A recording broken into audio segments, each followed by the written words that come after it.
Hello, I'm Henry McMaster, and I'd like to add my welcome to the South Carolina Small Business Cyber Security Summit. This is a very important topic. South Carolina's business is business, and South Carolina's small businesses are the reason our economy continues to thrive and grow. But today, we face an unprecedented threat in the form of cyber attack. Nationally, in 2020, 28% of all data breaches involved small businesses, and 60% of small businesses that are victims of ransomware never recover. That is why we are on high alert in South Carolina to strengthen our assets and to communicate, collaborate, and cooperate to defend against and eliminate this threat.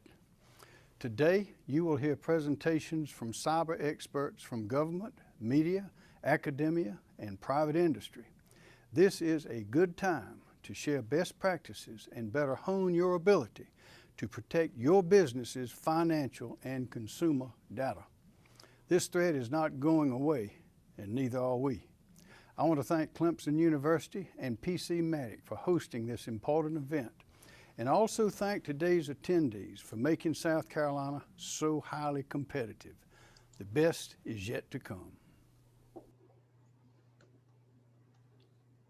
Thank you, Governor McMaster, and thank you for your participation today. And you're right, small business is the backbone of the free enterprise system, and it's so important to our economy here in South Carolina. It's a real pleasure today to have as our keynote speaker an award-winning cybersecurity reporter for the New York Times and author of the bestseller, This Is How They Tell Me the World Ends, the Cyber Weapons Arms Race, Nicole Perroth from the New York Times. Nicole? Thank you so much, everyone. And thank you, Clemson University, and thank you, PCmatic, for putting this together. This couldn't have come at a more critical time. We are facing a ransomware attack on a major pipeline. We've seen ransomware attacks on the DC Police Department, hospitals that I've covered recently, schools, universities, and it's starting to feel like the United States is in some way under siege from cyber attacks. So I just wanted to back up and talk a little bit about how we got here. I have covered cyber attacks for the New York Times for about 10 years. When I started working at the New York Times, we were covering things that now look quaint in retrospect, like the anonymous hacking collective that was taking some websites offline for small periods of time. I had heard about Chinese cyber espionage, but I had never seen it firsthand. And then my own employer, the New York Times, was hacked. And I actually was able to spend several months embedded with our security team and a little known startup at the time called Mandiant, which is now FireEye, the company that raised the flag on the latest SolarWinds attack.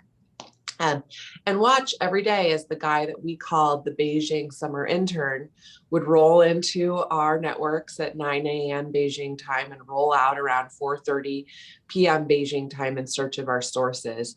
And that was really my first experience seeing that companies and organizations and journalists are now expected to defend themselves digitally from nation state sponsored attacks, or at least nation state encouraged attacks in the case of some of the ransomware attacks we've seen recently. So I wanted to back up and understand, why have we not addressed these vulnerabilities? And what I came to was my book project. I could see that the incentive models were really stacked against us. We have for a long time been very resistant to the idea of government regulation when it comes to cybersecurity standards. There was an attempt to pass a bill in 2012 that would raise the minimum standard, cybersecurity standard, for critical infrastructure operators, the businesses that operate things like pipelines and water treatment facilities, et cetera. And that was kicked out because it was deemed too expensive or too burdensome. So we really left the market to dictate where cybersecurity has gone. And just from an individual perspective, I sit here in Silicon Valley. We just want what we want, when we want it, as quickly as possible.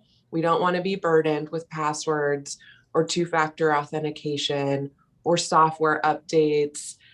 We just want what we want when we want it right now. And the same is not that different for a lot of businesses out here in Silicon Valley. Very much the MO is still move fast and break things. Get your software to market as quickly as possible before the competition. Get as much market share as you possibly can, and you can fix the kinks and the security problems later.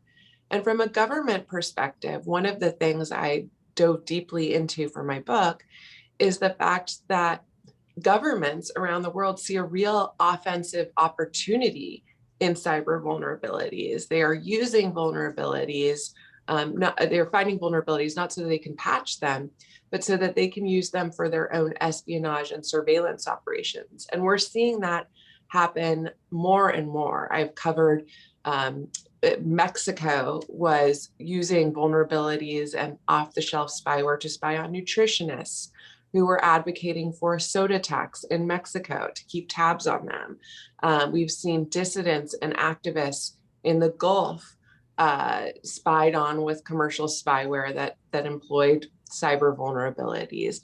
We've seen vulnerabilities become the raw material for battlefield preparations for governments as they see a real opportunity to embed themselves, for instance, in the power grid of another country in case one day they need to turn the lights off. So when you step back and you look at where all of these incentives are going, you see that they're really leading us down a path of further vulnerability. And we see that play out every day now in the news. I'm usually covering these attacks, the ransomware attacks, the intellectual property theft, the grid attacks in Ukraine that when I went to Ukraine for my book, the Ukrainian security community really stopped me and said, Nicole, what we are seeing here, we believe is a dry run. When you look at the forensics of some of the attacks on our grid, on the famous NotPetya attack of 2017, what you see is that Russia is sort of toying with us. They're employing one method here, a different capability there. It's almost as if they're running clinical trials or employing the scientific method to see which capability will work best. And we don't think we are the end target. We think we're spring training here. We think you're the end target. But when it comes for you, it's going to be a lot worse because frankly, we're not as digitized as you are in the United States. You just keep plugging everything in without realizing that there is this giant threat hanging out there. And so that was really a big wake-up call for me that, we are just seeing an escalation of cyber attacks. And the bad news is they're not going to get better. We're going to continue to see ransomware attacks. I'm actually surprised that this pipeline attack didn't come sooner. For a long time, I've been worried about ransomware attacks on industrial control systems. That didn't happen here with the Colonial Pipeline incident. It looks like they preemptively shut down the pipeline just in the event that the ransomware would spread from their business networks to their OT networks. But I'm not surprised. I'm surprised we didn't see something like that sooner. So what do we do about all of this? And I think ultimately it's going to come down to the individual and small businesses. It's going to come down to being aware of the threat, doing forums like these to talk about it. And it's going to come down to, I think, individual businesses asking themselves, okay, if attacks are inevitable, then you need to ask yourself, what is the one thing that you have that a nation state actor or cyber criminal would want, or if they held it up with ransomware, you would be in serious trouble? And think about that thing and assume that that is your crown jewel and you need to protect that thing at all costs, whether that means segmenting it off the rest of your network, creating backups of whatever that data is. Although these days ransomware groups are now leaking that data in addition to locking it up. So it's important to think about that. But segmenting, offering additional protection for it, encrypting it, adding multi-factor authentication to it, would cut off about 80% of the threats that you could possibly face on that precious data. And so I don't want to leave this talk giving you the impression that things are hopeless. I think that too often we talk about the threat without reminding people that actually, if you just do the bare minimum, if you practice good cyber hygiene, if you use multi-factor authentication, if you tell your employees, don't click on random links from people you don't know, and update your software, and don't use software that isn't supported anymore, like Microsoft XP, you will be in a far better position than about 80% of the other potential targets out there. And so it's really important to just remind people to just do the basic things in the absence of some greater deterrent and all of the things that this administration is now reckoning with now. So I'll probably leave it there and let you all take it away. And if you have questions, I'm happy to answer them. And thank you again for having me today. Nicole, it was a privilege for us to have you. Thanks for being with us. I think it's a great segue into our next topic, and it really is our panel, our cybersecurity panel discussion focused on challenges facing small business.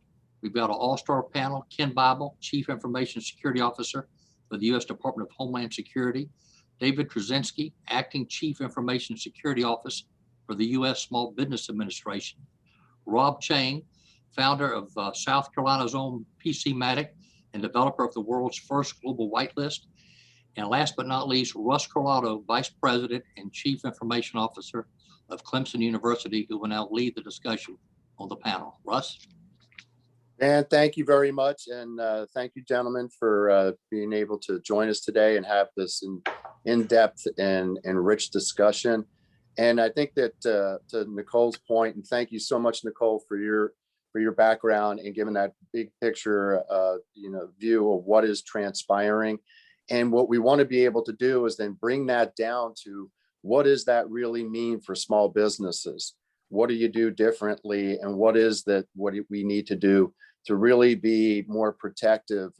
Because one of the major portions of this is that every small business owner is standing back and say, okay, what do I need to do to be more effective at this? But there's a cost implication with this as well, making sure that how do I do this and do this proactively without basically hitting my bottom line to the extent where it's affecting my business. So with that, I want to open it up to the panel specifically, and I'll kick it off with you, Rob, specifically in that, when it comes to small business enterprise, what do you see? And it's open to the panel as well. There's emerging trends in ransomware attacks.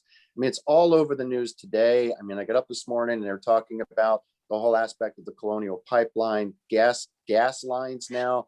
This is something of which now it's got everyone's attention.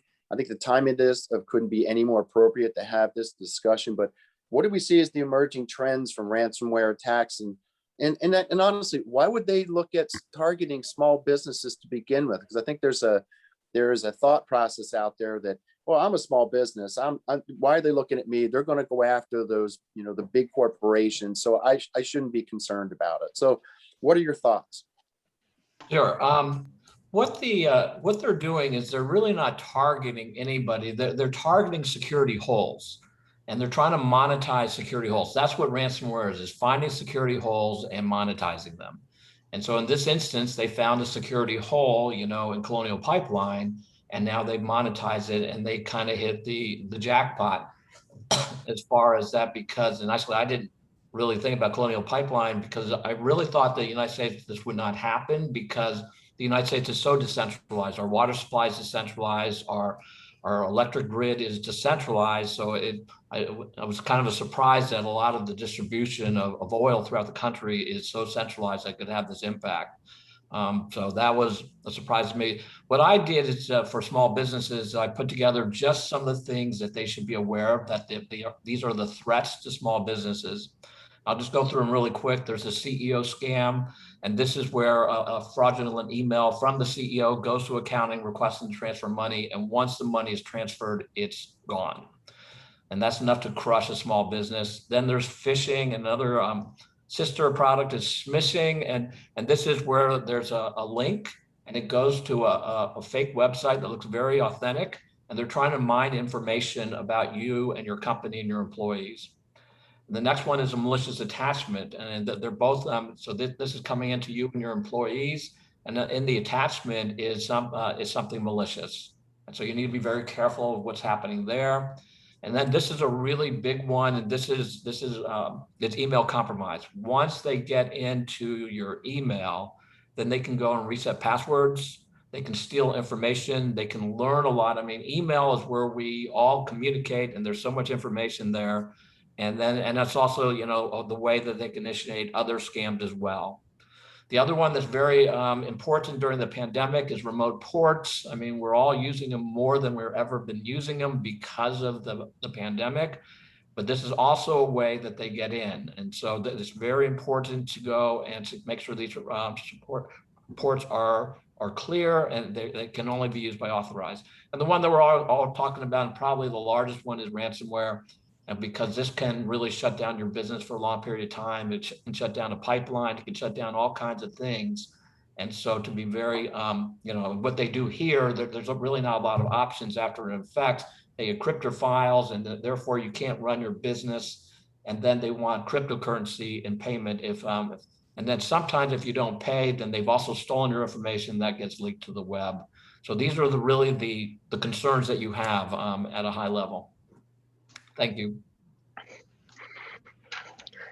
So thank you for that, Rob. And so to open it up to the panel, so what do you see as some of the trends, but also, what would be the best practices for the small businesses from a cyber hygiene that Nicole brought up as well, that they really need to look at adopting from a simplified approach, at least at that rudimentary, what they should be doing, so that as an entry level, if they're not already there, to be able to then really better be prepared for these types of attacks.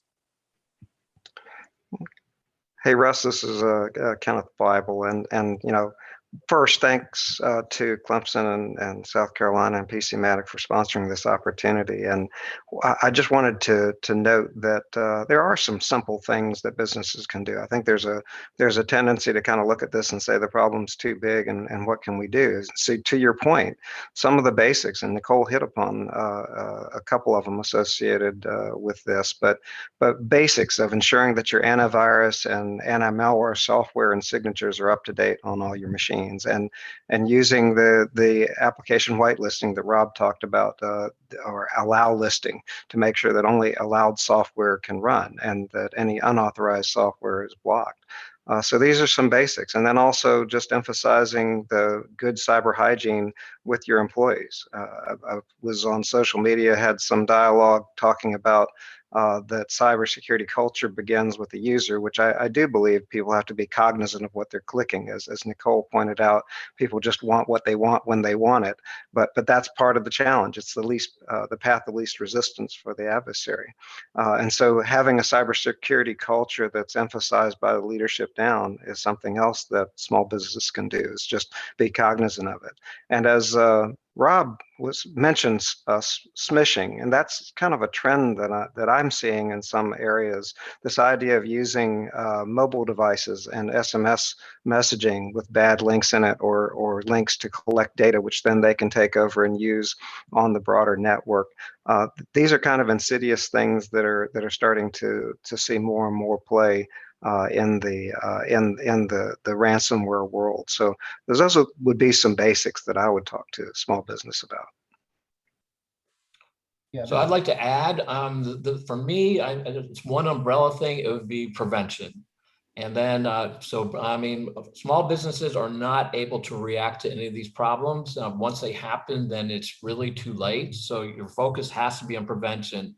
And I think there's 3 areas of prevention. Number one is training. I mean, your employees have to be trained. They have to be aware of the issues that I just brought up, particularly some of them. That's number one. The other one is authentication. Authentication has come up. There's numerous ways you can authenticate, but doing nothing and just leaving. I mean, so there's 2-factor authentication. There's password managers. You can issue passwords, but you can't do nothing here. Authentication is so critical to anything. And so you have to have your arms around that. And the other one that I recommend is whitelisting. I mean, because whitelisting proactively stops things if they don't know what it is. I mean, The joke that's going on Twitter right now is that the pipeline wasn't using PCmatic because PCmatic's a whitelist. And so, and I know they're not using a whitelist. Somehow that got in there, and they're not telling us why. So those are the three: whitelisting, training, and authentication. Those would be the umbrella for authentication. For prevention. David, you were going to bring something up as well? I want to echo my appreciation from Clemson having the opportunity to speak with you guys today. Prevention is obviously very important, but a lot of the capabilities, if you're a small business, you're probably more resource constrained than a federal agency or a very large business. So implementing a lot of things might be cost prohibitive for you. But one thing that can help is, first, like we said earlier, identify what are your crown jewels? Where is your special sauce, the recipe for your Coke? Where is it located on your IT system? Is that protected? Do I know where that information exists on my network, all the places it exists? The second thing is, do scenario-based simulations with your own team. Pretend we were compromised by ransomware. What would our countermeasure be? What do we have in place to possibly make something that could be business ending simply inconvenient? Perhaps, for example, my data, even though the ransomware has encrypted it, I have it in a second location mirrored. So often there are cloud services that very cheaply have this available. And if your data are encrypted in a second location that isn't affected by the ransomware, maybe your business can continue with some disruption, but it's not a critical disruption where you go out of business. I think walking through, we call them, tabletop exercises, that's government jargon, but basically do a role-playing game of maybe your top 5 scenarios. Do you have a countermeasure for each one?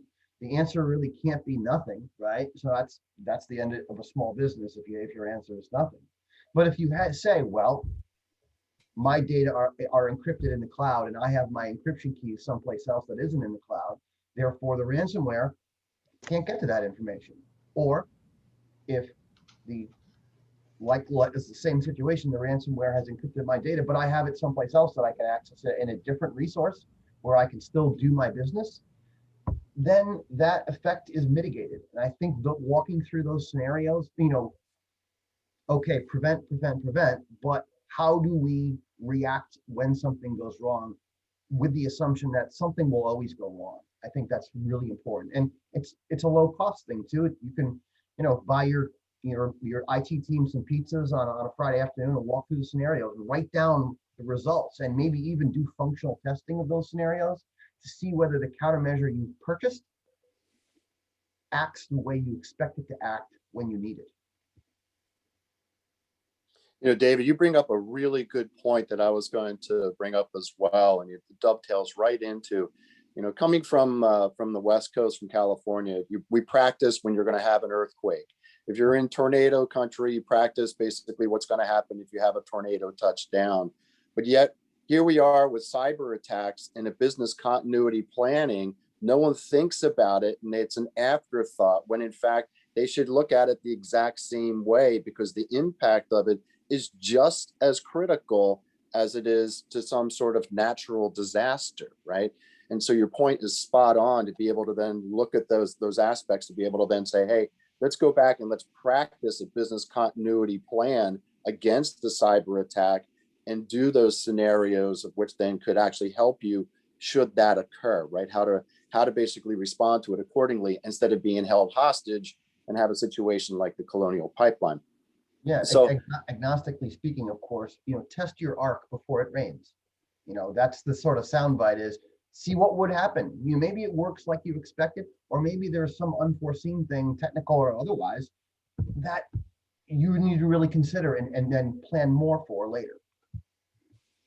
Excellent. So, Russ, go ahead. Just kind of maybe riffing off of that. I mean, I think David's got a great point about really thinking through what you would do, right? And part of that is really developing and keeping up to date a network diagram that describes the systems and the data flows within your organization. Now, this is helpful for you in steady state, just understanding your investments, but in an incident, to help a responder, if you went out to get help, which I would also encourage small business to not shy away from getting help and reporting what's going on. But it helps those incident responders understand where to focus their efforts, because a lot of times our cyber responders are spending more time trying to go figure out where things are on a given network, and that's time, precious time in terms of a response effort. Good feedback. So one of the things though is that for the overall panel itself is that for the small business owners, I want to make sure that if you were basically then had to really drill down for that small business and say, okay, what would be those three things? Just those three, because there's a plethora of cyber attacks and different variants of which then you're going to be, you could be attacked by, and the threats that are involved. What would you say is your top three to look at, or top four? And we can go individually and what you think that really, what from a small business, really what you should be drilling down on and focusing on as those top three takeaways. I'll go first. Go ahead, Nicole. Well, lest you think of me just as this New York Times reporter, my husband is a small business owner. He has a Alaskan helicopter ski guide company outside Anchorage, and a company in Colorado, a guide company in Colorado. And both of them were held up with ransomware for the past few years. But fortunately, I had been drilling down on backups. And so, they did have backups, and this was before this latest twist where ransomware groups were leaking out data in addition to holding it hostage. So they were okay. They didn't have to pay the ransom. Their systems and operations weren't paralyzed as a result of this incident. But, I would say my big takeaway from that and what I'm seeing on the ground is, don't think of this as every attack being an advanced nation state threat. What I'm learning from the Colonial Pipeline situation is they didn't have a business continuity plan, which is incredible considering the infrastructure that they're operating and just how half of the East Coast supplies of jet fuel and diesel and gas go through their pipeline. So that is just incredible that they did not have a business continuity plan. And so their first knee-jerk reaction was to shut it down. And now they're in the situation that they're in. The other thing we're learning from this attack is they still had not patched for that Microsoft Exchange vulnerability that we saw some Chinese actors exploiting back in March, and is not the easiest holes to patch, but is critical because as soon as that patch was announced, we saw an unprecedented surge of Chinese-backed groups going after US systems that were still vulnerable. So the minute you learn about vulnerabilities, you have to patch them.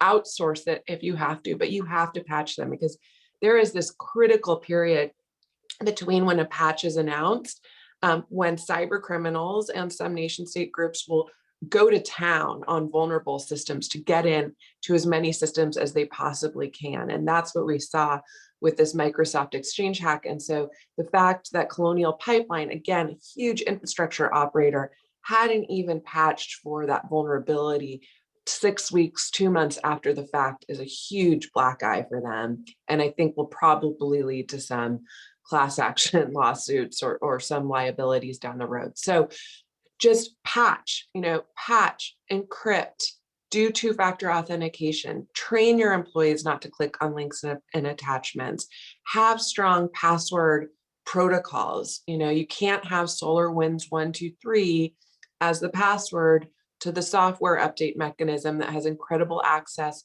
to all your customers' most sensitive data. So just common sense things and planning really is going to get you so far. And sure, it might not prevent a sophisticated Russian attack by their SVR intelligence agency that we read about in the news every day and that I'm writing about, but it's going to protect you from, again, about 80% of the threats you face. And then if you have that business continuity plan in place for those other incident, you're going to be much better off than most companies are around the world. So that's my big takeaway. Thank you, Nicole. That was perfect. David, Ken, Rob, anything else? Nicole brings up a great point that, we're focusing on the ransomware attack now that is affected a critical infrastructure, but most ransomware attacks are not those. And that's also not as likely to be what a small business is how a small business is going to be targeted. A lot of ransomware attacks and phishing attacks, for that matter, are numbers games. They send these, that they look for vulnerabilities over tens of thousands of businesses, and if their ransomware attack is successful on 100 where 50 pay them, then that's a successful campaign. So sometimes, and I hate to use another silly analogy, but the lions and tigers, they try to seek out the weakest antelope on the plane. Sometimes it's just being not the slowest or weakest antelope on the plane, where a attacker will move on to a more an easier target. So if you were to implement two-factor authentication, even though it might seem inconvenient to you or your customers, is that a scenario where the attacker that you aren't even aware of sees that's a deterrent to them, and they move on to the next organization that doesn't have that in place? So you're never going to prevent everything, but if you can sort of get up the curve to that 80% by implementing 4 or 5 key things, I think that's important. Cloud deployment models have significantly decreased the price per participation in things like endpoint protection, email filtering, network monitoring, multi-factor authentication, where you don't have to necessarily maintain a team of builders and maintainers for these things anymore. You can buy them if you're a small business at a much lower cost, and the cost of maintenance is perpetually lower. Thank you, David. So anything else before we wrap up this roundtable? This has been a really rich discussion. Ken? Yeah. Russ, I'll just, so you asked about the 3 things, and I would say that the top 3 in my mind are: be prepared, maintain that offline encrypted backup of the data, and regularly test the backups to make sure you know how you would recover them. Second, create, maintain, and exercise a basics incident response plan and a communications plan. So what are your response procedures? Exercise those, buy a few pizzas, have the tabletop exercise with your staff. And importantly, understand, who do you notify? Who needs to know about what's happened? And make that part of your communication plan. And then third, regularly patch and update. I can't hammer that one home. David mentioned it, Nicole talked about it, which is, hey, do the basics. Make it hard for the adversary. Regularly patch and update the software and operating systems to the latest available versions. Those are my 3. Thank you, Ken. Rob, I'll give you the last word before we finish this to a wrap. So actually, we're focusing on ransomware right now. Ransomware really enters one of 2 ways. They either come in through email or they're coming in through your remote ports. There's one of 2 ways. And email, one, your antivirus, either way, your antivirus is supposed to stop the ransomware. That is the role of antivirus, to say this is a bad program, it's not going on the network. The problem is it's because most of them, actually all of them really, are based on a blacklist that is one they haven't seen before, it's going through. So your next level up is to say, well, how do you stop it from getting, through email? Well, your email's missing it too, right? They have a spam filter there. They're supposed to, but assuming that it gets by that, your last line of defense is your employees. And we've all talked about, you got to train these employees to say, hey, listen, these attachments sometimes are bad. They need to know that, right? And the other way is RDP. And RDP, and that is an authentication problem. The bad guys are getting in through RDP, and then they're deploying the ransomware that way. And so this goes into the 2-factor authentication, which was mentioned quite a few times already. But if you don't have the wherewithal to do that, you need an authentication strategy, particularly if you're using RDP. So those would be my 2 right there. Thanks, Rob. And for those of you on the small businesses, RDP is Remote Desktop Protocol. So this is, we're so quick to throw acronyms out there. We'll do our best to try and spell those out as we go through the session. So this has been an amazing discussion. I think there's some really solid takeaways from this, and I can't thank all of you enough for spending the time. And this is something of which then serves the greater good for South Carolina. And I think this is something of a model of which then we replicated what we're doing today across all businesses nationwide. And I think we want to be able to be that leader, to be able to promote that going forward. So with that, I'll hand it back over to you, Van. Thank you so much for the opportunity, guys. This has been good. Russ, thank you and the other panelists. And like I said, we had an all-star panel, and we've got another all-star panel coming up in just a few minutes. But first, we want to hear about the cutting edge cybersecurity research taking place at Clemson University, really a national leader in cybersecurity research, and someone I've known for many years and been a big fan of. I think it's a national treasure for us in Clemson, and that's Dr. Richard Brooks, professor of electrical and computer engineering at Clemson. But I'll just say this guy was doing cybersecurity work for the Air Force before most people in this country even knew what cybersecurity was. So Dr. Brooks, we're glad to have you. Okay, thank you. I'd like to bring in two personal things first. What I'm going to present, a lot of it might seem negative, but I do work with people living in authoritarian countries, and one of the things I mention is that there's nobody really protecting you, and so it's up to you to protect yourself, and it is a matter of survival nowadays. The second part is, embarrassingly enough, my brother's church was hit by ransomware about 2 weeks ago, and he contacted me, and I then contacted like my contacts in academia and then also with the top antivirus, and nobody had a good answer for them. So you have to prepare beforehand. So then here's how security looks traditionally. You have your network, you'll have gateways, you'll have firewalls, and and so you have security here and there. And so typically you have what's called an attack surface. You have firewalls blocking people trying to come in. You have communications going through gateways you can manage, and you limit the outward interfaces and incoming things you try and armor, and it limits the attacker's access to the system. Yeah, unfortunately, it's fiction nowadays. Because you don't control the machines that connect to your network. Your people bring in their own devices that connect to the Wi-Fi. You've got HVAC. The HVAC vendor is how people attacked Target and so on. Hardware vendors don't control what's in their products. They buy stuff from other people. Software vendors do not control what's in their products. For example, the SolarWinds is what's called the supply chain attack.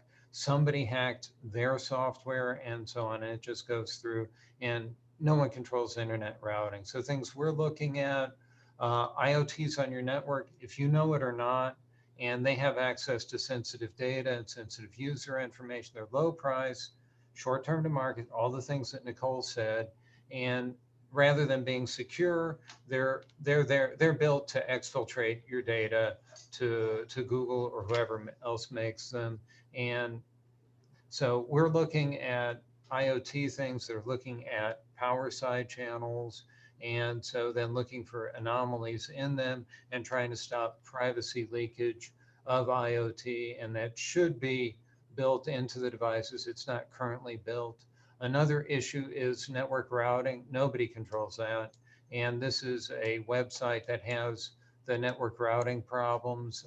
This is just a random day from about a year ago, and you can see throughout, and it's very easy for people to analyze what's going on over the network and see what's going on. For example, if you're doing research on another company or a product, people can see the sites that you're going to, and from that they can figure out what you're doing.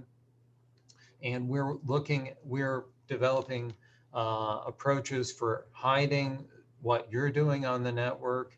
We're also working with prototyping systems, like Casey Wong has the NSF Fabric testbed that we're building together with people at Research Triangle and the University of Illinois.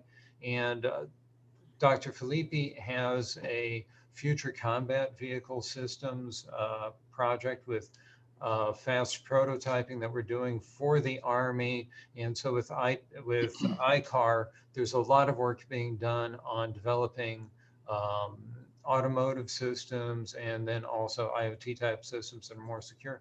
We have a lot of people working on 5G network security. I'm doing stuff that's funded by the European Union on developing more secure peer-to-peer protocols. And I have some work that's being done on hiding basically the protocols you're doing and so on. Software supply chain, you should keep your patches up to date. Unfortunately, there's also been, there have been ransomware that's used that to attack systems, and Android supply chain has been attacked, and supply chain attacks are more the new normal. A good way of getting around that, there's technology coming out called smart contracts, and that works all over the place. Another thing that you'll hear is data is the new oil. I think you should look at that. That's true if you consider oil like in the Exxon Valdez problem or climate change. If you have a lot of data leaks can be a liability. And so you should control the data that you have and who has access to it. And we're doing a lot of work in hardware security. Homomorphic encryption allows you to process encrypted data. And we have a patent that's coming out on using the distributed ledger technologies for controlling access control. And I've been working with Dr. Gao and the crypto group on privacy preserving in the distributed ledgers. We're also doing work in post-quantum cryptography and privacy preserving machine learning so that you can then use artificial intelligence, but you don't necessarily have to share all the data. Another thing I want to really emphasize is that users are not the problem, and it's going to be easier to redesign or figure out how you're going to use your technology than find new ways and find a new class of people. There is implicit bias in a lot of the machine learning. And machine learning, we're working some on machine learning for security verification and also different things with data access. We have researchers working on detecting cyber harassment and inappropriate workplace behavior, which would be very useful for any of you, and also people working on social media monitoring. So keep in mind all of these things as parts, because people are a part of the system and you will not be able to redesign the people. You have to set up the system so that they work with the people you have. Takeaways, again, don't be overly frightened, but do what you can to survive and do everything you can. There are a number of possible solutions that are out there and are coming in. Things we can offer, red teaming. I've done that before for businesses where we can go in and look at ways of attacking your network so you can secure it. We have test facilities for then verifying the security of network systems. We have ongoing education. A lot of people in Charleston are taking our graduate level courses. We also have a very popular cybersecurity minor that people can take with their other programs. We can also do consulting and work at deploying the advanced technologies. And thank you for your time, and read Nicole Perlroth's book. It's very good. Great.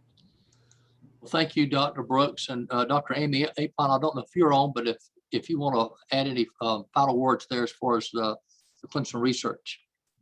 I just want to thank Dr. Brooks for this, his talk, and just emphasize that Clemson does have a lot of things going on in research and education and are here to help the state. Thank you so much. And now we want to hear from, again, we heard from them already in one of the panels, but again, a real pleasure to have the Chief Information Security Officer for the U.S. Department of Homeland Security with us, Ken Bible, who will speak on how small business can help the Department of Homeland Security to combat cyber threats. Ken?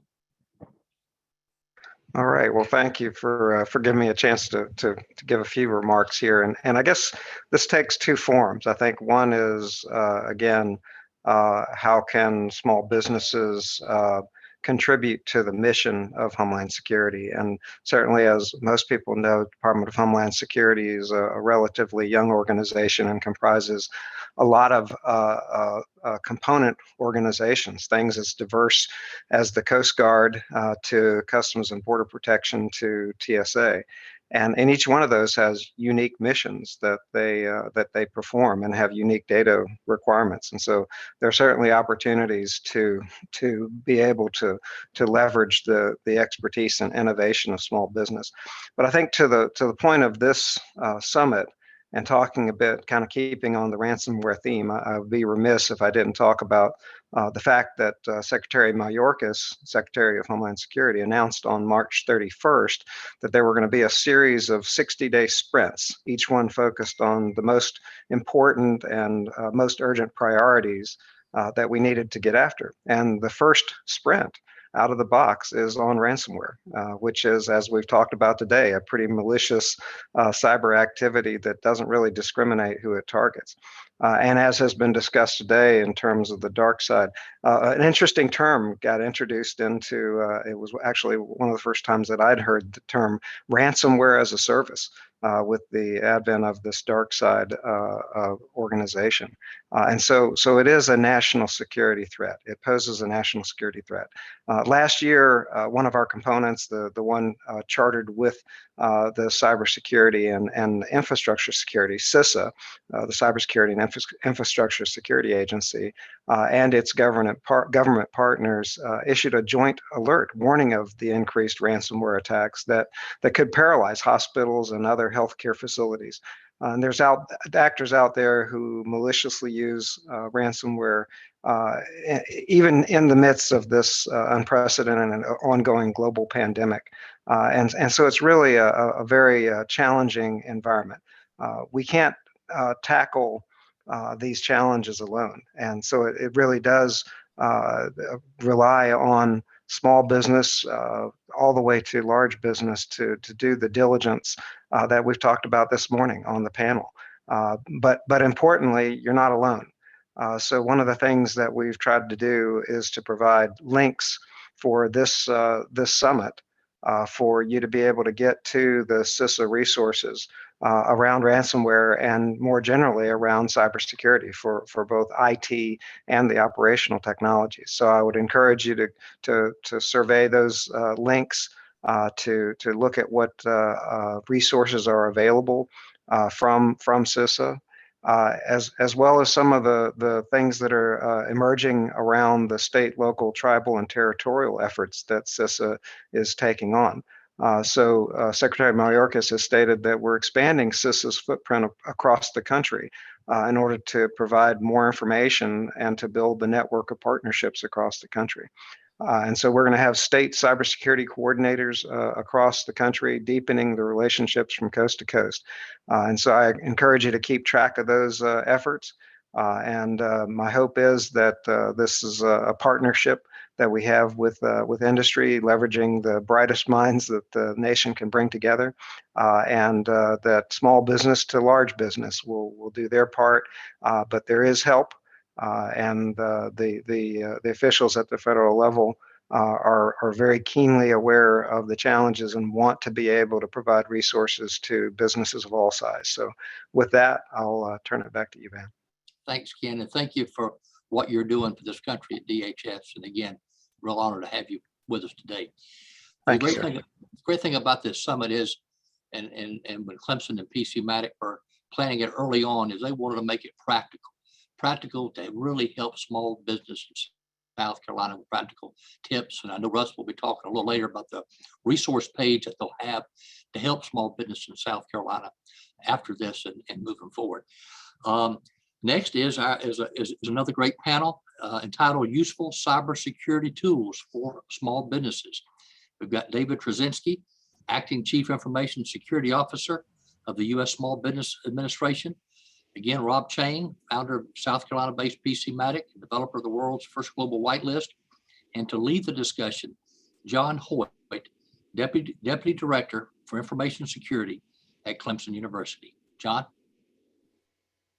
Great, thank you, Van. And we talked a lot about best practices, and kind of to start off this conversation, wanted to ask Rob and David, there's so many things and there's a limited amount of resources available to small businesses. What would you recommend? What's a tool or tools that you would point to that they can go and point and look for? David? Thank you. So rather than say tool, I'll say capability, because this capability is offered by many vendors. What we see in the federal government is a lot of what people are, malicious actors are targeting, whether it's a small business, large business, federal agency, is credential harvesting. They're trying to get your username and password because, as we all know, people reuse their passwords for every other system. And what we try to say at the federal level is we want to create a situation where even if a malicious actor has your username and your password, if that's insufficient to let them authenticate to your system that they're trying to target. And so, your web front end is typically, not always, but typically the way in, and that's governed by your username and password. If you turn on some form of two-factor authentication, that is a significant deterrent, and you are going to prevent a large percentage of compromises, not necessarily ransomware, but general compromises. And as we noted earlier, the price per participation for a lot of these services is substantially less now, where in the past 10 years ago, you'd have to have a developer figure out how you implement some type of two-factor authentication using, one-time passwords or tokens. A lot of software as a service models or infrastructure as a service models, this can be turned on with a couple of clicks, and the service is substantial. Maintaining the service is done by the provider, and therefore, where that posed a resource challenge for a small business in the past, it no longer needs to pose such a challenge. That argument can be made for endpoint protection, email security.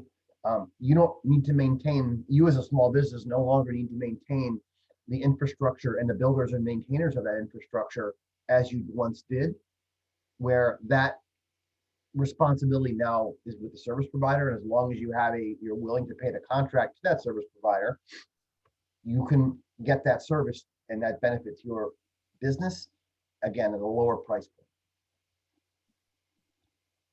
Great. Thank you, David. Rob, how about you?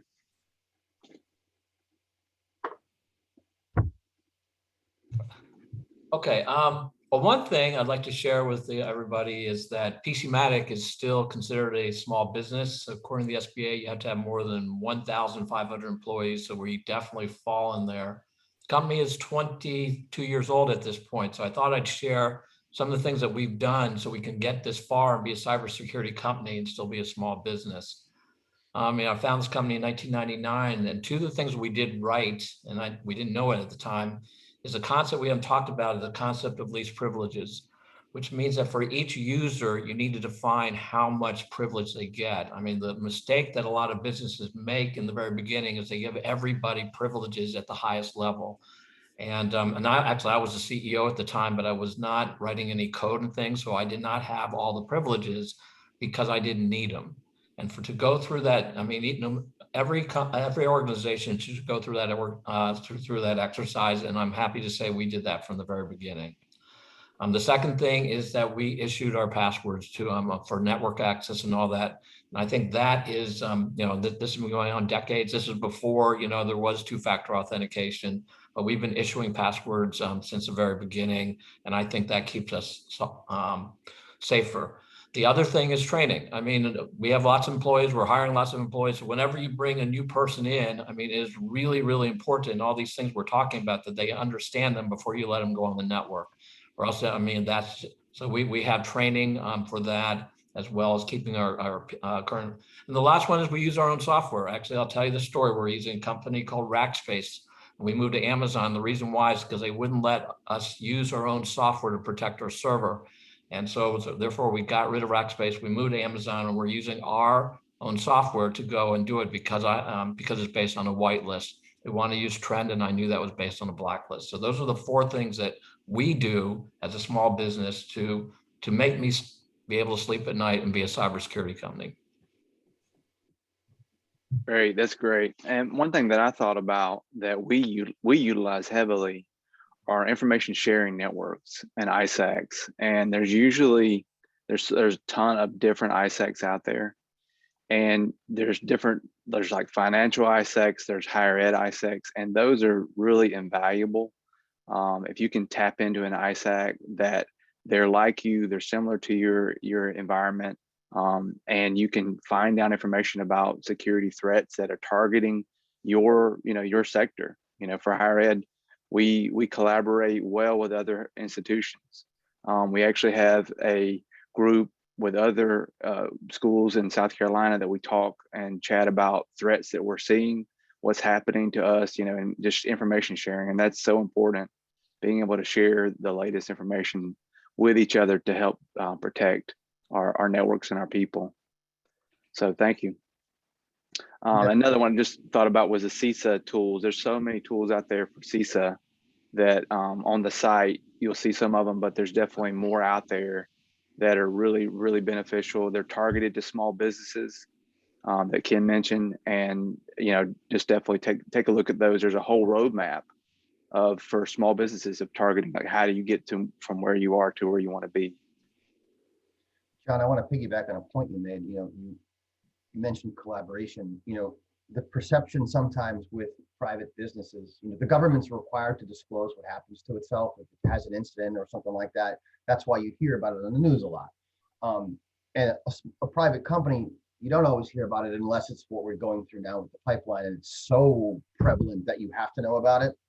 The attitude that has historically been in place is that small businesses, not small businesses, but private companies are reluctant to disclose negative things that happen to them for reputational reasons, because there's competition out there and they're afraid that their customers might go to another competitor. But within the small business community, you're on the same side with this. The malicious actors don't really care whether it's your business or my business. So the collaboration at that level is only going to help. And I think that's a really important thing, because historically we haven't always seen that, where it's not, those things are not disclosed, they're not shared, lessons learned, what good practices, poor practices. And so I think that if you think of the small business community as a whole, rather than as competitors to each other, as a whole against the same threats that are facing them all, I think that is going to be beneficial. Thank you. Yes, I definitely agree. So moving on to the next question, and this one is just kind of a challenging question because it's hard to decide which to do, but you've probably heard of expense in depth versus defense in depth. And, when you're a small business, we talked about you have limited resources. How do you decide what tools to buy and, or to hire people and both when you maybe don't even have a budget for security? It's one of those things where they may have one IT person and they're doing everything. Just love to get your thoughts on how they balance that out. Rob, would you like to start? Sure. Actually, so I went through what we've done. What I did not mention were the products we use. So for our training, I think they're number one at this point, is called Know Before. So we do not let anybody into our network until they go through the Know Before training. And I think that's critical. I mean, that would, if you're hiring a brand new person and you're really doing it, based on their qualifications, but you really have no idea what they understand about cyber. And once they're on the network, they can let something go through. And then I mentioned it, and then we use our software. I mean, those are the things that we are purchasing right now.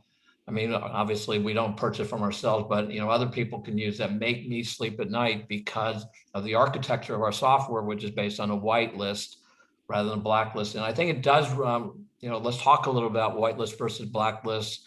They're changing it to allowed versus deny list, but nevertheless, it's the list. All the other products, what they do is they're keeping track of everything that is bad, known bad.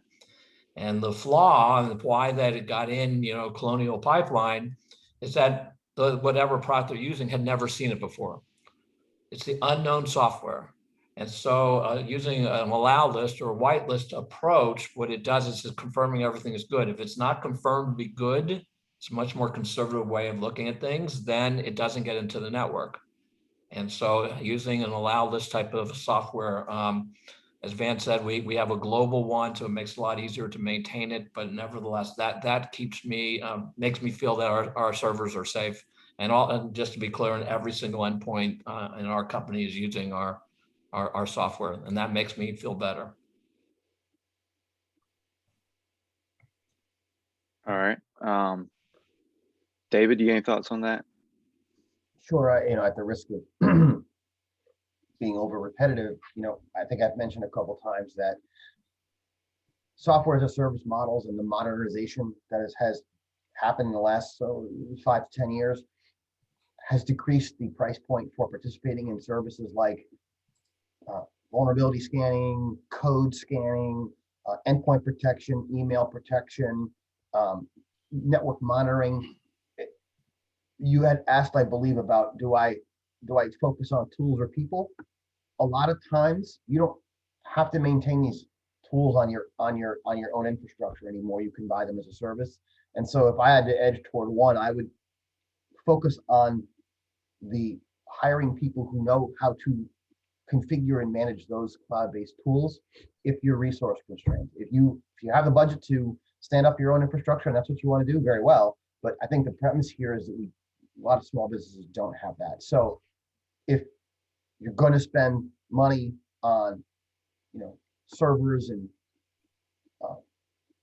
equipment, it might be smarter to spend that money on your one IT person that is cloud savvy, that can turn on and configure those tools to help your endpoints or your email system or your secret sauce, wherever it lies. Take advantage of that cloud-based modernization to realize that you can spend less money on the same things. David, let me interject for a second. John, I think this is bringing up some really good points. I think one of the things that you had mentioned, and I think is really key, is that this is something that spreads across all small businesses, right? This could be something of which then could be championed by the Chamber of Commerce in those respective areas, and bringing those together as a group to understand what those challenges are ongoing. And if we can help facilitate that out of Clemson, we would be more than glad to do that as well. That's the reason why we're establishing a resource page and trying to then pull that in, because that like-mindedness, there's going to be the haves and the have-nots. And if they were to join together collectively, there may be an opportunity of which then they could create that funding model across all small businesses to help prevent and or build that cybersecurity front that's common across all platforms. And so I want to put that out there as a thought aspect for the small business community. Thanks, Russ.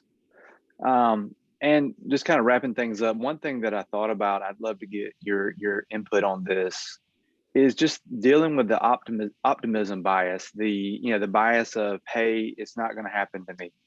Like that's typically my experience when talking to small businesses.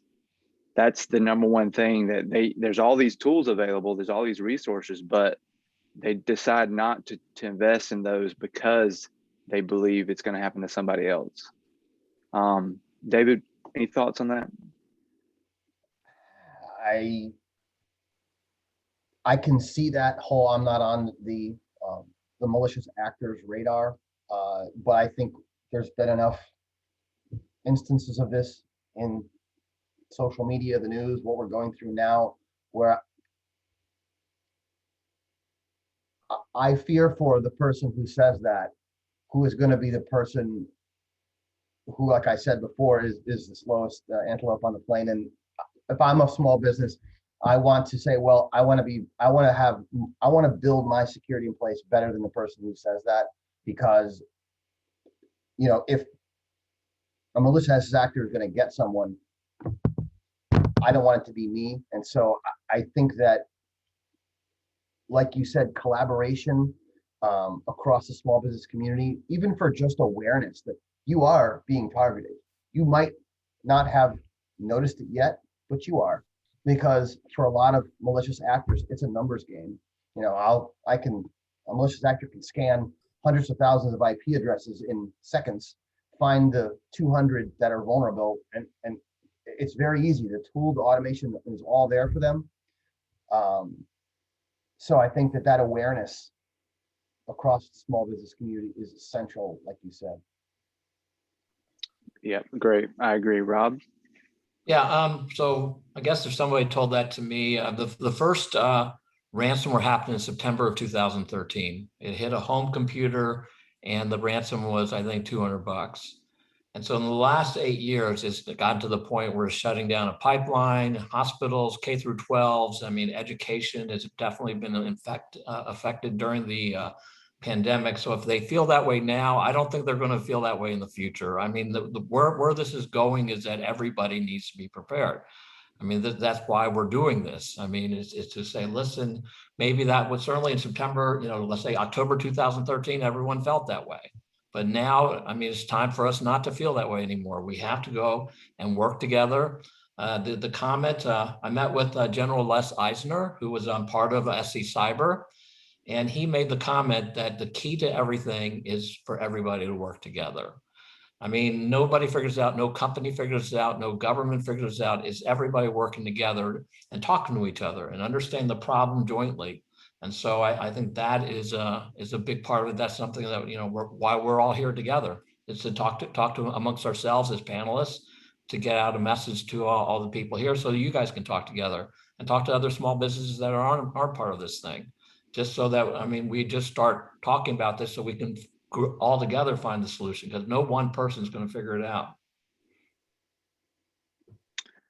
That's excellent. Thank you both very much. Van, turn it back over to you. That was great. John, Rob, David, that was fantastic and real practical advice for small businesses in South Carolina. Next, we're going to hear from someone who's actually leading the charge and leading the fight to fight cybercrime in South Carolina. Really the point person on the ground, Bruce Malley, who's the Chief Information and Risk Officer for the South Carolina Law Enforcement Division, SLED, and Executive Director of the South Carolina Critical Infrastructure Cybersecurity Program. Bruce. Thank you very much, Van. And thank you to Clemson University. As a University of South Carolina graduate, it has been a rough couple of weeks for us. We just seem to continue to make unforced errors, but we will pull through and continue to get better. I'm happy to be here today. South Carolina is a very unique state, and those of us that work here and live here recognize that we are unique in many, many different ways. What most people don't recognize is that South Carolina is home to what the National Governors Association has called the most comprehensive and innovative critical infrastructure cybersecurity program in the country. This program is called the South Carolina Critical Infrastructure Cybersecurity Program, otherwise known as the SC-KIC program. Now, there's a lot I'd like to talk about. I could go on for an hour. I'm going to try to keep this to about 7 or 8 minutes, but I'm going to have to hit on some of the high points here. I do encourage everyone to contact me afterwards, because hopefully you'll have questions or want more information regarding this program. The SC-KIC program, Jonathan, you can go ahead and pull that slide. The SC-KIC program was originally created by Governor Nikki Haley somewhere around 2015. And we pulled together a working group of cyber professionals and spent close to 2 years developing a strategic plan and an operational plan to help protect critical infrastructure from the effects and consequences of significant cyber events in South Carolina. Governor Henry McMaster signed Executive Order 2017-08, which actually brought the SC-KIC program into existence. Even though the executive order was signed in 2017, it was late 2018, early 2019 before we were able to operationalize. So we have been operational now for about 2 years. The SC-KIC program is a true multi-jurisdictional task force. We were created under the idea that we had to collaborate and we had to share resources in order to be effective. So we brought together the South Carolina Law Enforcement Division. We brought our computer crimes team to the table. We brought our Fusion Center and our Information and Intelligence Center to the table. We brought the South Carolina Division of Information Security to the table. Originally, we had SC Cyber as a task force member. We have South Carolina Emergency Management Division is on our task force. We've got, very importantly, the South Carolina National Guard 125th Cyber Battalion plays a key role in our preventative and incident response capabilities with this program. At the state level, we have DHS, CISA, the FBI, and the Secret Service all have clearly defined roles and responsibilities as a member of this task force. Now, what we provide to the state of South Carolina, again, is very unique. We are the only program in the country that is able to offer the types of services that we do provide. One of the things we provide is a cyber monitoring program. So currently we monitor more than 80 participants, including more than half of our state election infrastructure. We monitor that through a state-of-the-art security operations center somewhere in Columbia. That's a very important program for us because, again, it does provide us a lot of intelligence, which leads into our enhanced cyber intel, which I'll talk about in a minute. One thing I continued to hear during this presentation today was the need for cybersecurity training. The SC KIC program does provide primarily anti-phishing and phishing awareness training for the critical infrastructure community. We also offer enhanced cyber intelligence. This is a key part of our program aimed at, again, prevention, and through the distribution of timely intelligence and intelligence sharing. And by enhanced, what I mean is we can provide very sector-specific cyber intelligence, whether it be in the transportation sector, healthcare sector, energy sector, or we can provide more wide-based intel and information sharing. I'll tell you something that most people don't recognize that shows the power of our intelligence program. One of the recent CISA bulletins regarding the Microsoft Exchange zero-day attack, 60% of the content of that bulletin was derived from the SC KIC program and from our intelligence gathering. So we're a very, very powerful program, and we've got a lot of good tools and very smart people that spend a lot of time and energy creating the intelligence that we then share throughout the critical infrastructure community.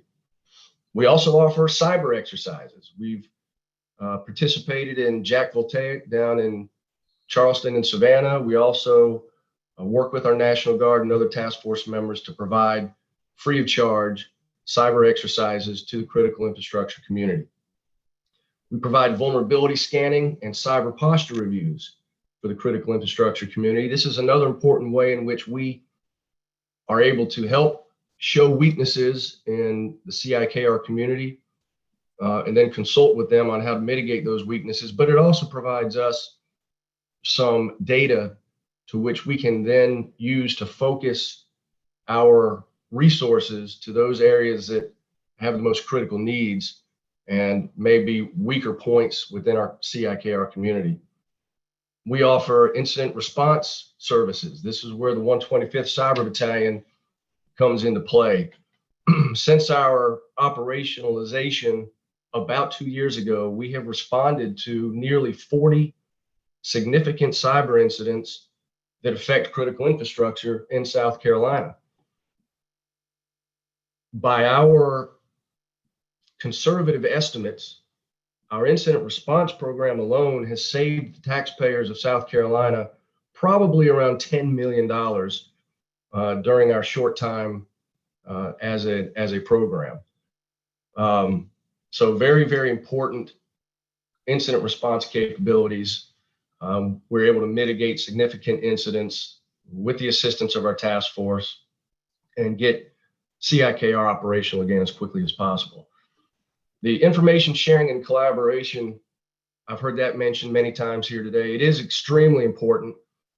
And we perform that through our Cyber Liaison Officer program, or our CILO program. The CILO program is an area where the small business community may be able to participate in this program, even though we're focused on critical infrastructure.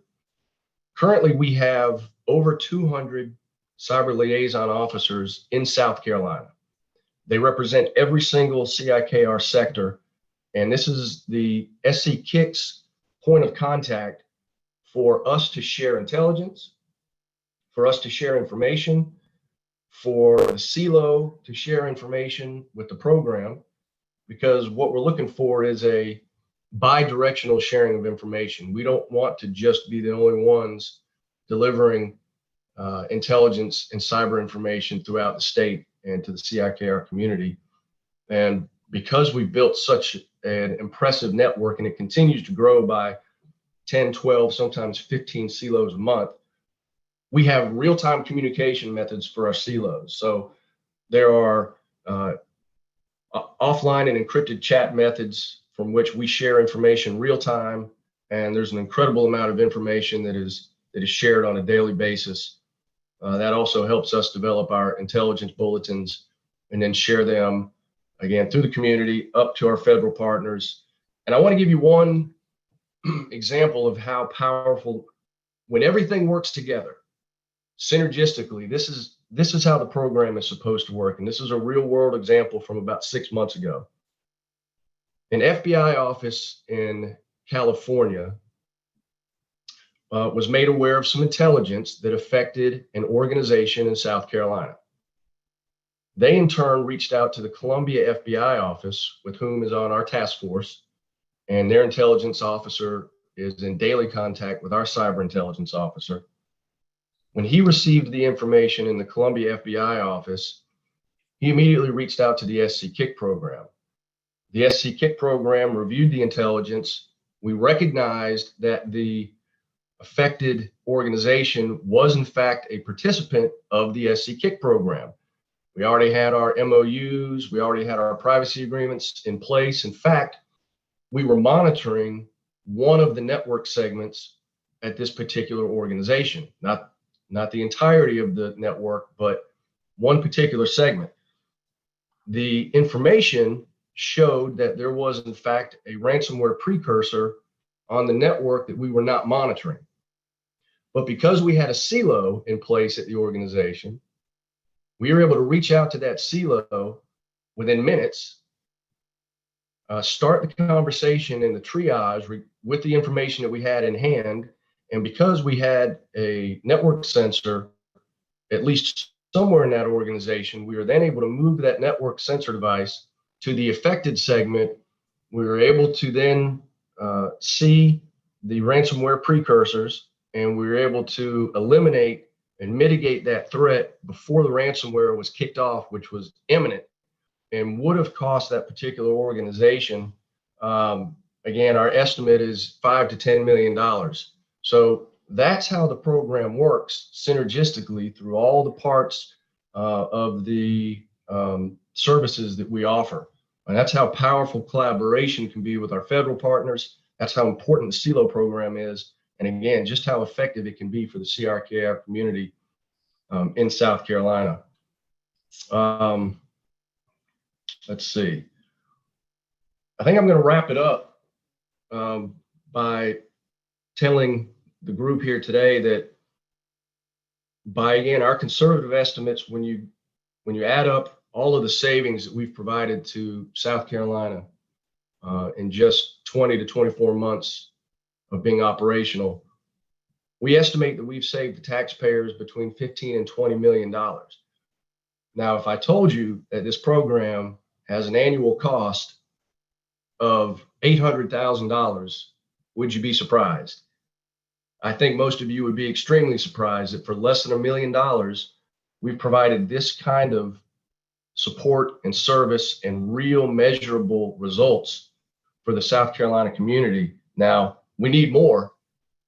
We definitely need more. We're stretched very thin, but with continued results and continued support from Chief Keel at SLED and Government Master, we know that we can grow this program We want small business to participate as silos where they can get the benefit of the information and intelligence sharing.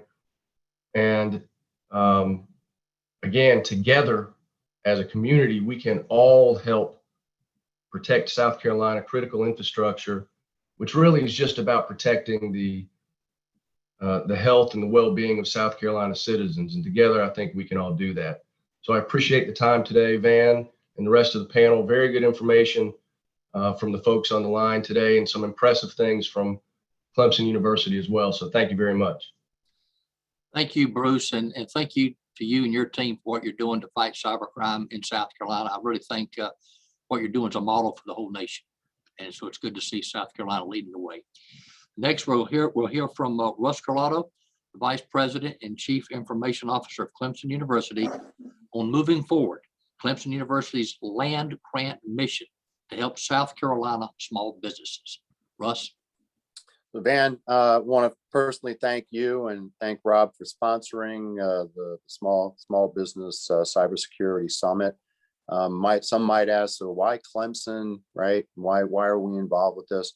You have to think about it as a public institution and as a land grant. Our mission is to serve the greater good. And so, Van, when you brought that to the fold and we had the conversation around how we can actually serve the community better, and your idea and thought leadership around cybersecurity for small businesses, we were right on board. It's something of which then we take seriously, and we think this is part of our DNA at Clemson. So much so is that you'll have, it's already posted in the chat, thanks to John Clayton. We're standing up a resource page specifically for small businesses. So you can go to that resource link and pull down some of the information. We'll keep that ongoing. It was also created an email account that we will then, if you have questions and you want to basically then connect with others, we'll facilitate that aspect as well. And we believe that this is something of which is sort of the best interest for South Carolina, specifically for small businesses. And this is the reason why we are really in tune and want to continue this conversation. So this is not just a one and done. But I want to again thank you, Van, for your thought leadership and for everyone on the screen today for their willingness to step up and assist and to try and make an impact on something of which then is not just a threat to small businesses in South Carolina, but nationwide as well. And if we can be the model and plant that flag in the ground to assist others, we're going to do so. So that's really what I wanted to be able to bring to the fold. And thank you, Van, for the opportunity. Thank you, Russ, and your team for all you did to put this on. And Russ talked about that resource page. The email is actually SB Cyber, small business cyber, sbcyber@clemson.edu. It's linked in the chat. And so for the attendees, if you have questions, email them to sbcyber@clemson.edu. And those questions will be used to create a frequently asked questions segment on the page. Now, to wrap us up, we'll turn to the president of Clemson University, Dr. Jim Clements. President Clements.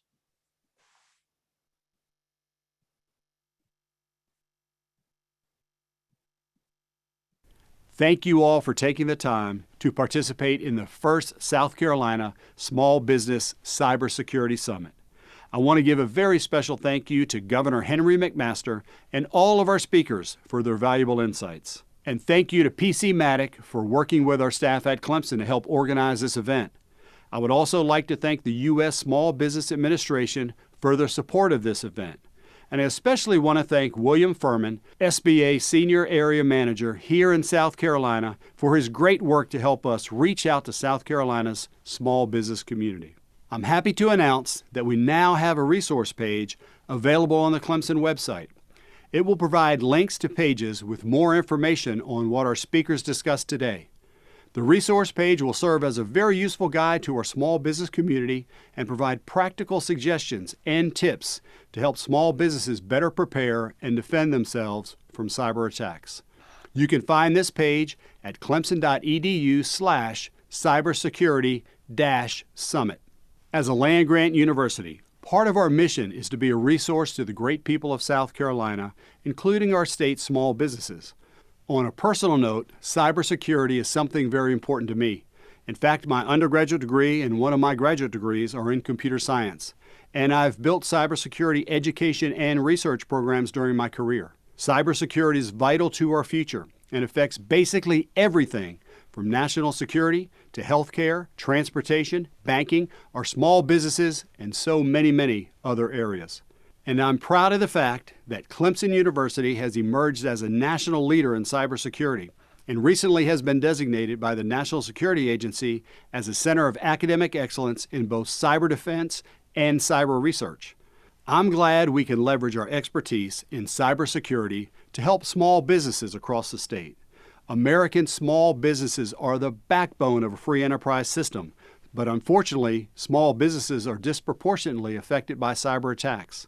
In 2020, as small businesses were hit hard with economic impacts of COVID-19, cybersecurity attacks against these businesses increased. As this past year has taught us, owning and operating a small business continues to pose new challenges. But if you are armed with knowledge and practical guidance, your small businesses can be prepared to overcome future cybersecurity challenges so that you can continue to grow and provide jobs for the people in your communities. I hope that you gain some valuable insight today on ways to mitigate those risks that are facing your businesses. All of us here at Clemson look forward to working with our state and federal partners who participated today to help South Carolina's small businesses meet these challenges. Thank you again for joining us.